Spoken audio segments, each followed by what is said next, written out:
நீங்கள் பார்க்குற இந்த வெரைட்டி நம்மளோட சொந்த வயலில் உள்ளது. CR 1009 sub-1 145 நாள். CR 1009ன்னு ஒரு ரகம் இருக்குது. CR 1009 sub-1ன்னு ஒரு ரகம் இருக்குது. இது கெமிக்கலாக பண்ணது, ஆர்கானிக் கிடையாது.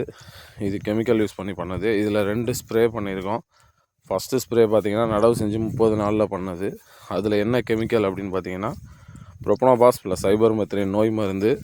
பூச்சி மருந்து பார்த்திங்கன்னா நோய் மருந்து புரோபினப்னு சொல்லக்கூடிய ஆண்ட்ரகால பேயரில் பிராண்டு. அடுத்தது ஒரு மைக்ரோ நியூட்ரியன்ட். அந்த மைக்ரோ நியூட்ரியன்ட்டோட நேம் பிஜி கிராஃப்டில் டோரிட். செகண்ட் ஸ்ப்ரே கொடுத்தது நார்மலாக கருது வர ஸ்டேஜில் செகண்ட் ஸ்ப்ரே கொடுத்துருக்கோம். செகண்ட் ஸ்ப்ரேயில் கார்டாப் ஹைட்ரோக்ளோரைடும் பயோமைசின், பயோஸ்டாட்டில் பயோமைசின்னு சொல்லுவாங்க அப்படிங்கிற காசுகாமைசின் அப்படிங்கிற கெமிக்கலும் யூஸ் பண்ணியிருக்கோம். அது இல்லாமல் பொட்டாசியம் நைட்ரேட் யூஸ் பண்ணியிருக்கோம். இதில் பொட்டாசியம் நைட்ரேட் கொடுத்ததுனால கருது நல்ல தெளிவாக இருக்குது. வெங்கருது சுத்தமாக இருக்காது இந்த வயலில்.